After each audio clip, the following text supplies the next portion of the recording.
Now, I understand this is based on a true story, which is kind of a horrifying thought.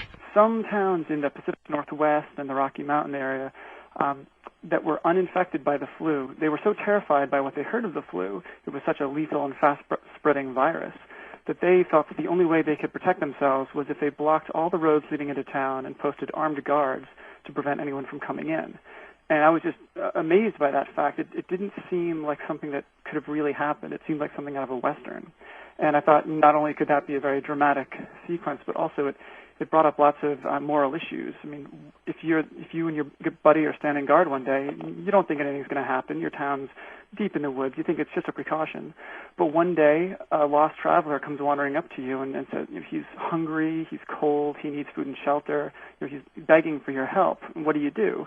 Are you motivated by charity and you help this person? Or do you say, look, I'm sorry, we're worried about infection. We don't know that you're healthy. We don't know how this flu works. You're just going to have to die in the woods.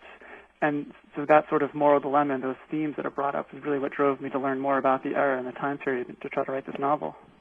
And that's exactly what happens to the two characters, Philip and Graham, right off the top. What is a soldier staggers towards the barricade? After a short prologue, that's the first chapter. They're standing guard, and they're chatting, don't think anything's going to happen, and somebody comes wandering through the woods, and he's dressed like a soldier, which is confusing to them, because why would a soldier be here? I mean, the town is a town of Commonwealth, Washington State. It's deep in the woods, and it's a new town. It was founded only 2 years ago. It's a mill town, and it's sort of a workers' collective.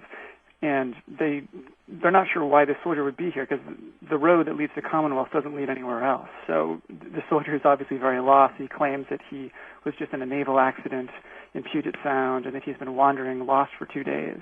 But they're a little suspicious of him, and also he's coughing and sneezing, which is setting off warning signs in their minds.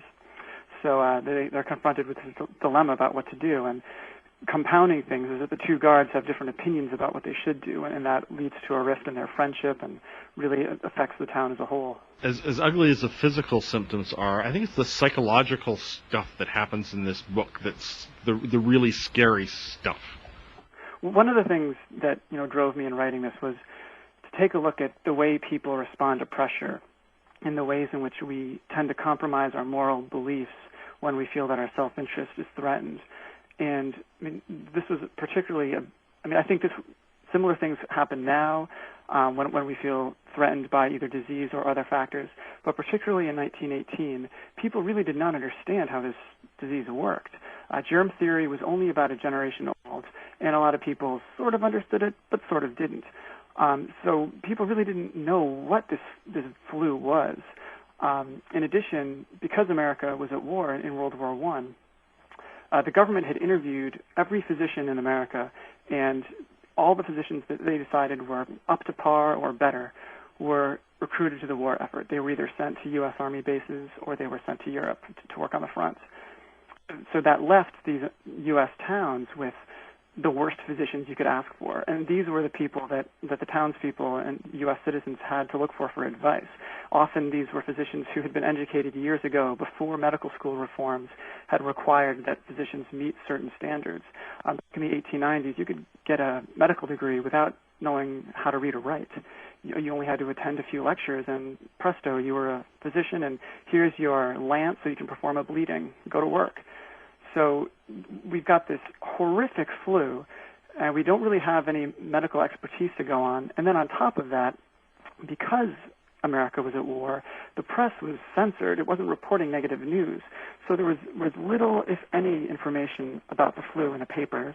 The civic leaders were giving no guidance whatsoever, and yet people were dying at an alarming rate. So I think there was this massive cognitive dissonance. Their family members were dying, their neighbors were dying. They could see mass graves being dug outside of towns, yet they were getting no information from the government or the media. So as a result, people often did what we would consider very irrational things to protect themselves. The other thing that's kind of creepy is the way that sort of people start getting paranoid and turn on each other. And at one point, Philip lets another soldier get close, and the two of them get quarantined, and some of the townspeople just would rather just kill them than even have them quarantined. Yeah, people get very terrified because suddenly they realize it's possible that infection has entered the town. And even people who have been friends of Philip are now very, very wary and don't want to go anywhere near him. And I think such things definitely were happening at the time and would likely happen again if there was that type of an illness that was so lethal, and people are just so scared thinking about their families. They don't want their families to become sick.